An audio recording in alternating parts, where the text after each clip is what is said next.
5 जुगाड़ू बहू की होली की तैयारी। बहन जी 2 गिलास ठंडाई का तो देना, और हाँ साथ में ये थोड़े फूल भी दे दीजिए। आज तो मैं अपनी बीवी के साथ भांग पीकर फूलों की होली खेलूंगा। ये लीजिए भाई साहब, 2 गिलास ठंडाई और ये फूल आपके पूरे 100 रुपए हुए। कभी सोचा भी नहीं था कि जिंदगी में एक ऐसा भी दिन आएगा कि हमें जुगाड़ करके इस तरह गांव में होली बनानी पड़ेगी। शुरुआत में तो ये सब कितना मुश्किल लग रहा था ना, और जो बीते दिनों में हुआ उसे देखकर तो मुझे ऐसा लगता था कि इस साल तो हम होली बना ही नहीं पाएंगे। ये तो सब सिर्फ ऊपर वाले की कृपा से हो गया। अगर हम गाँव ना आते और ये सब हमारे दिमाग में नहीं आता तो अभी हम कितने परेशान होते।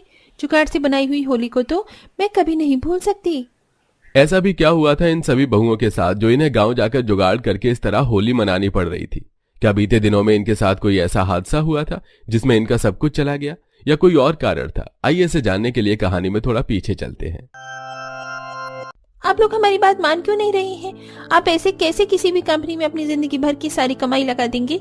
अरे कोई भी कंपनी 2 महीने के अंदर पैसा डबल करके नहीं देती है। ये सब फ्रॉड होता है। अरे पहले हमें भी लगता था फ्रॉड होता है, लेकिन इन लोगों ने हमें अपने कई कस्टमर से मिलवाया है जिनके पैसे सच में डबल हुए हैं। वो उनके कोई असली कस्टमर नहीं होते हैं, बल्कि वो लोग तो उन्हें पैसे देते हैं। आप प्लीज हमारी बात समझिए। तुम्हारी बात समझ रहे हैं, घबराओ मत, सब कुछ अच्छा होगा। आखिरकार कब तक हम इस छोटे से घर में रहेंगे? क्या तुम लोग नहीं चाहते कि हमारे पास एक बड़ा सा घर हो, तुम सबके पास ढेर सारे सोने के गहने और हम सबके पास बड़ी सी गाड़ी हो? इन 5 बहू के पति को कुछ समय पहले ही एक ऐसी कंपनी के बारे में पता चला था जो 2 महीने में पैसा डबल करके देता है। उसके लालच में आकर सभी अपना घर गिरवी रखकर बैंक से एक बड़ा लोन ले लेते हैं। 5 बहुएं अपने पतियों को मना करते रह जाती हैं, लेकिन उन सब के पति उनकी एक नहीं सुनते और ऐसे ही कुछ दिन गुजर जाते हैं और आखिर में उन सब के पतियों को एक बहुत बड़ा धोखा मिलता है। जिस कंपनी में उन्होंने पैसे लगाए थे वो फ्रॉड कंपनी थी और उनके सारे पैसे अब डूब चुके थे। समय पर बैंक का लोन न चुकाने पर उनका घर बिकने की धमकी देते हैं। आप लोगों ने हमसे 2 महीने की मोहलत मांगी थी और हमने आपको इतना टाइम भी दिया है।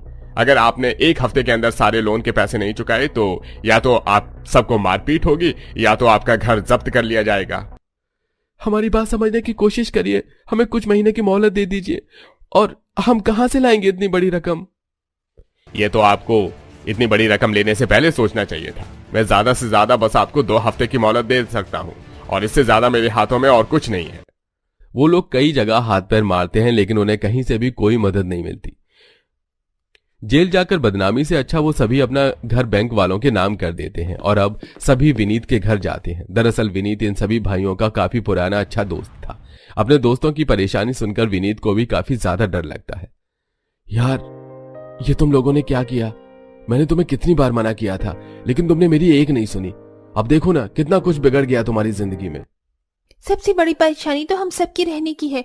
शहर का किराया तो आप जानते हैं, कहाँ रहेंगे हम? तुम लोग रहने की फिक्र मत करो, गांव में हमारा एक छोटा सा घर है। माँ बाबा के शहर आने से पहले हम लोग वहीं रहा करते थे। हम लोग गांव जाकर उस घर में आराम से रह सकते हैं। कुणाल बिल्कुल ठीक कह रहा है। आप सब लोग सबसे पहले गांव जाइए और वहां पर रहने का बंदोबस्त करिए। मैं आप सबकी ट्रेन की टिकट निकलवा देता हूँ और आप लोग फिक्र मत करिए। मैं पुलिस के साथ पुलिस स्टेशन में हूँ। जैसे ही मुझे उस फ्रॉड कंपनी के बारे में पता चलेगा तो मैं आप लोगों को जरूर बताऊंगा और अगर किसी भी चीज की जरूरत हो तो मुझे बताने से घबराना मत।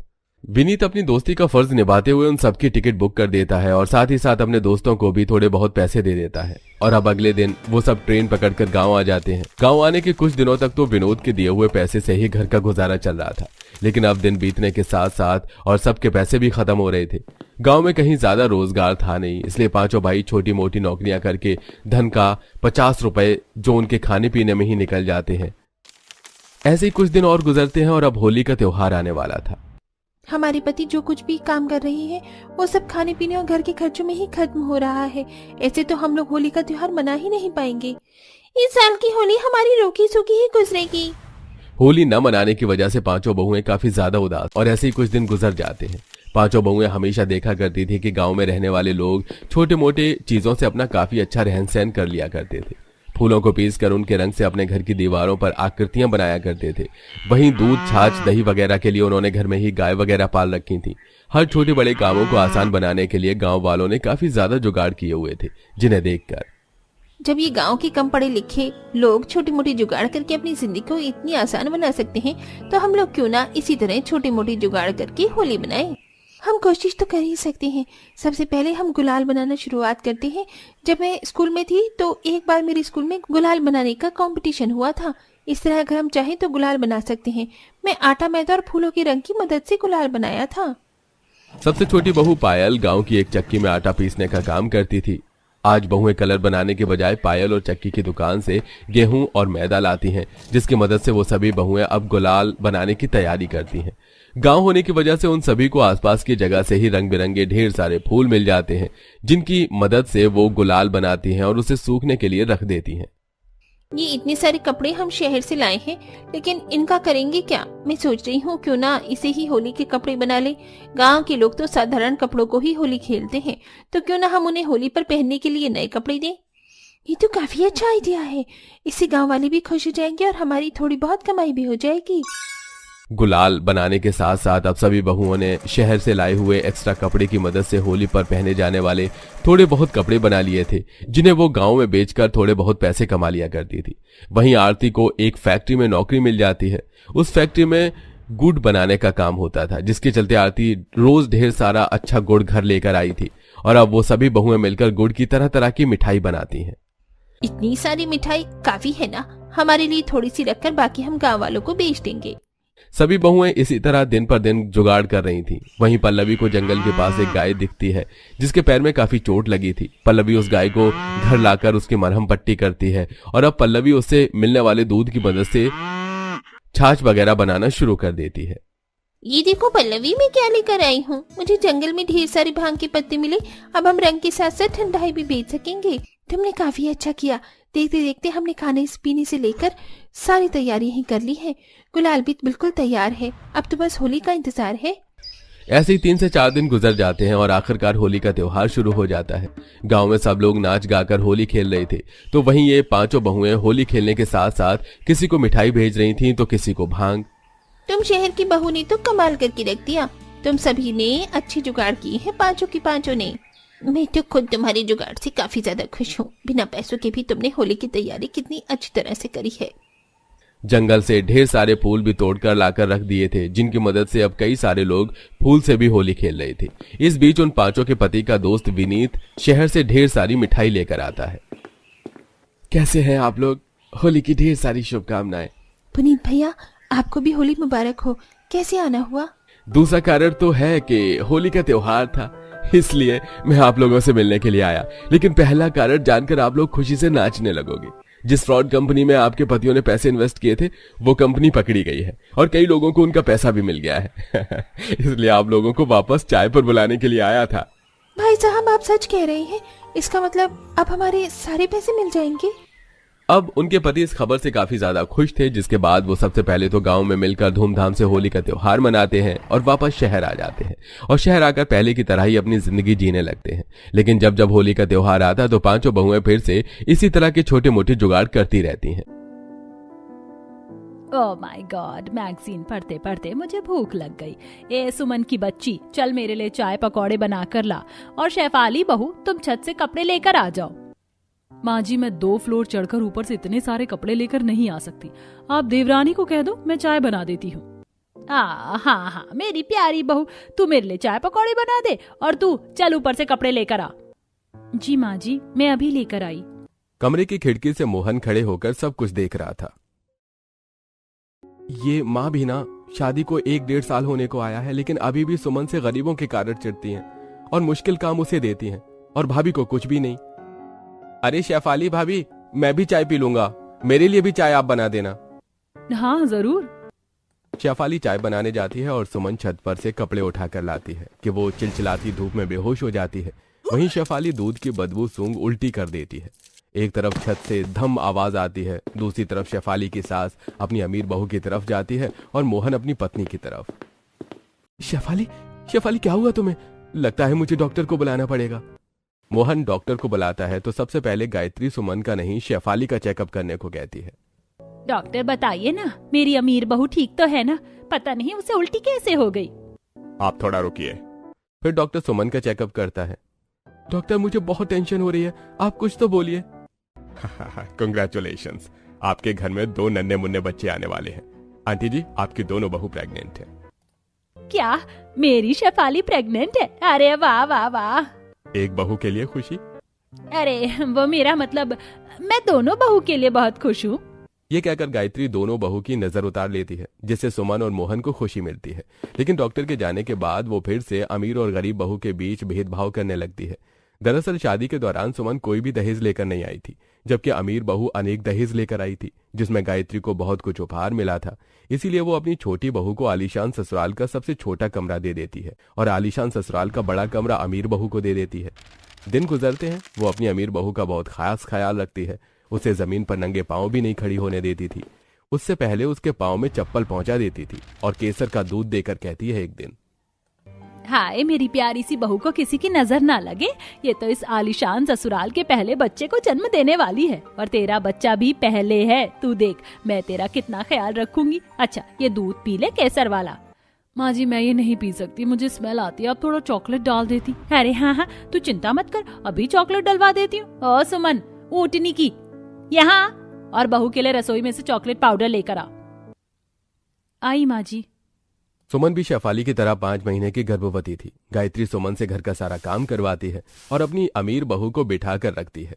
सुमन रसोई से चॉकलेट का डिब्बा लाकर शेफाली को देती है। लीजिए माँ जी। कमबख्त, मुझे क्या दे रही, अपनी जेठानी के ग्लास में थोड़ा सा चॉकलेट पाउडर डाल दे, समझी? जी माँ जी। सुमन जेठानी के गिलास में चॉकलेट पाउडर डालती है। इतने में शेफाली के कमरे में शेफाली नौकर से अपने बच्चों के लिए गुड्डा खिलौना अपने बड़े कमरे में सजवा रही थी।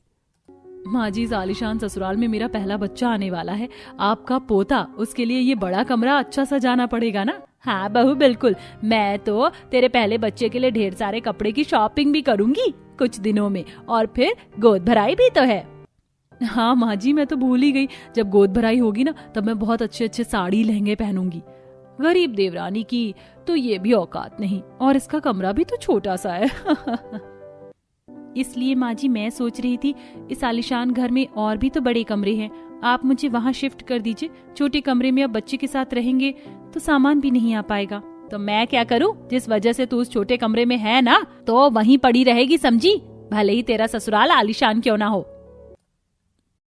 माँ जी मेरा भी तो पहला बच्चा है, अब थोड़ा तो उसके बारे में सोचिए। अब तेरी ये औकात हो गई है कि तू मुझे समझाएगी? जा जाकर मेरी बहू के लिए बादाम का हलवा बना, शाम का खाना भी तैयार कर, वो लोग आते ही होंगे। गायत्री की बात सुनकर सुमन बादाम का हलवा बनाती है, साथ ही शाम के खाने की तैयारी भी करती है। सबको खाना देने के बाद जब उसका खाने का नंबर आता है तब गायत्री फिर उठा देती है। अरे मरजानी, यहाँ तू चरने बैठी है, वहाँ मेरी बहू का कुछ चटपटा खाने का मन कर रहा है तो उसके लिए टिक्की बना दे।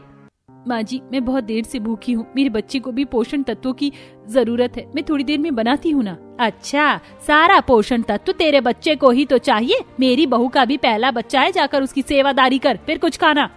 मुझे सब अच्छे से पता है, खाना बनाते बनाते तू आधा खाना खा जाती है।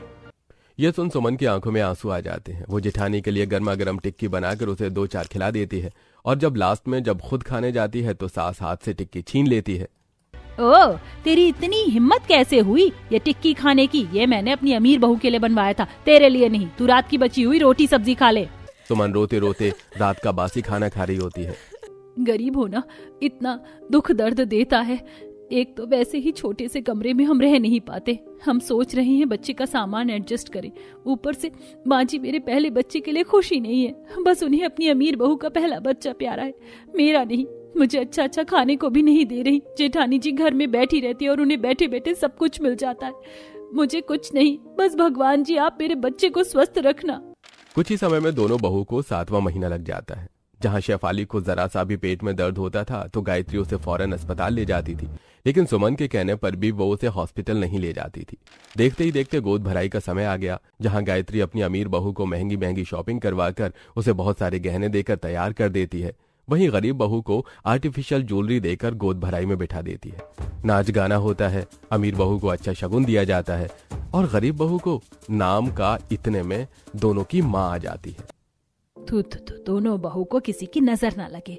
खाली बिटिया तुम भी बेटी की तरह हो, और मैं तुम दोनों के लिए ड्राई फ्रूट्स वाले लड्डू लेकर आई हूँ, शुद्ध देसी घी में बने हुए। ये ले सुमन, ये लो शेफाली। थैंक्स, मुझे आपकी गरीब वाले सस्ते लड्डू की कोई जरूरत नहीं है। मेरी माँ और सास ने मुझे अच्छा अच्छा महंगा ड्राई फ्रूट्स ला कर दिया है। अच्छा कोई बात नहीं सुमन बिटिया, मैं तेरे पहले बच्चे के लिए पालना भी लेकर आई हूँ। शुक्रिया माँ, ये पालना मुझे बहुत पसंद आया। पालना पालना नहीं, इसे लकड़ी का पालना कहते हैं। ये देखिए मैं अपनी बेटी के लिए पहले बच्चे के लिए क्या लेकर आई हूँ। सोने का पालना, चांदी का झुंझुना और अनेक महंगे तोहफे खिलौने। वाह मीनाक्षी जी से बोलते गोद भराई का तोहफा, पर ये गरीब लोग क्या जाने। तू घड़ी क्या है, जा जाकर मेहमानों को अब नाश्ता पानी दे। जी माँ जी। अरे शेफाली बेटी, जा अपनी देवरानी की मदद कर दे। वैसे एक बात तो है, ऐसे समय में काम करते रहना भी ठीक रहता है, बच्चे तंदुरुस्त रहते हैं। शराब आंटी, ये गरीबों वाले काम मैं नहीं करती। आपकी बेटी और आप गरीब हैं तो इस आलीशान ससुराल में आप ही लोग घिसो, मैं नहीं। चल लिया ना कौशल्या जी, मेरी अमीर बहू ने क्या कहा, जाइए मुफ्त का खाना खा लीजिए। सुमन देखती है कि कैसे सास ने उसकी माँ की बेइज्जती की। कौशल्या भी ससुराल वालों के सामने चुप रह जाती है और सुमन 8वें महीने में भी सबको चाय पानी परोसती है। दिन बीतते हैं लेकिन गायत्री का दोनों बहू में भेदभाव करना खत्म नहीं होता और एक दिन दोनों बहू को लेबर पेन शुरू हो जाता है। जैसे ही दोनों को अस्पताल में एडमिट होता है तो सुमन की नॉर्मल डिलीवरी हो जाती है। बच्चे की आवाज सुन गायत्री बच्चों के पास नहीं जाती तो मोहन उसे गोद में उठाता है। माँ जी देखिए ना, हमारा बेटा इस घर का पहला बच्चा, ये पहला बच्चा हमारा है। माँ तो आई नहीं, ये सौभाग्य आप ही ले लीजिए। हाँ दामाद जी। वहीं गायत्री डॉक्टर से, अरे आपको अपनी बहू की चीखने चिल्लाने की आवाज नहीं आ रही क्या? डिलीवरी में कॉम्प्लिकेशंस हैं, सर्जरी करनी होगी, इसलिए आप जल्दी से काउंटर पर पैसे जमा करवा दीजिए, वरना डिलीवरी स्टार्ट नहीं हो पाएगी। क्या डॉक्टर, मैं अभी पैसे जमा करवाती हूँ। गायत्री अपने बेटे से पैसे जमा करने को कहती है लेकिन उसके ना पास कोई क्रेडिट कार्ड काम आता है और ना ही यूपीआई। कैश भी ना होने पर दोनों परेशान हो जाते हैं। फिर मोहन काउंटर पर पैसे जमा कराता है, जिसके बाद बड़ी मुश्किल से शेफाली के बच्चे की डिलीवरी होती है और बच्चा शीशे में रखा जाता है। डॉक्टर, मेरी पहली बहू का बच्चा ठीक तो है ना? इतनी कॉम्प्लिकेशंस कैसे हो गई? देखिए, आमतौर पर यही कॉम्प्लिकेशन होती हैं, या तो अपने खान पान अच्छे से न दिया हो या एक्सरसाइज न करवाई हो। पर आपके केस में लगा है न तो आपने अच्छा खाना दिया अपनी बहू को और न ही एक्सरसाइज करवाई। अगर वो घर का काम भी करती तो आज उनके बच्चे की ये कंडीशन नहीं होती। आपकी छोटी बहू की तो नॉर्मल डिलीवरी भी हुई है, इससे पता चलता है कि आपने उनसे कितना काम करवाया होगा। बहुत स्ट्रांग है वो। देखा बहन जी, मैंने आपको कहा था ना, पर आपने मेरी बात नहीं सुनी। मेरी बेटी के साथ जो अलग बर्ताव करती है ना, भगवान भी सब देख रहा है। हो सकता है उसी का फल है जो आपकी बड़ी बहू को मिला। माँ प्लीज ऐसा मत बोलिए। नहीं सुमन, तुम और एडजस्ट नहीं करोगी ना, वो अपने पोते से मिलने की उम्मीद छोड़ दें। अब तो मुझे भी यही लगता है देवर जी। आप सही कह रही कौशल्या जी, मुझसे गलती हो गई, मुझे माफ कर दीजिए। अब मैं दोनों बच्चों में कभी फर्क नहीं करूंगी। सुमन, अब से तुम भी अपने पहले बच्चे के साथ एक बड़े कमरे में रहोगी और मैं उसे बहुत प्यार करूंगी। मुझे सुधरने का मौका तो दोगी ना? माँ जी, ये भी कोई कहने की बात है? इस तरह गायत्री को अपनी गलती का एहसास होता है और वो अपनी दोनों बहू के पहले बच्चे के साथ आलीशान ससुराल में खुशी खुशी रहने लगती है।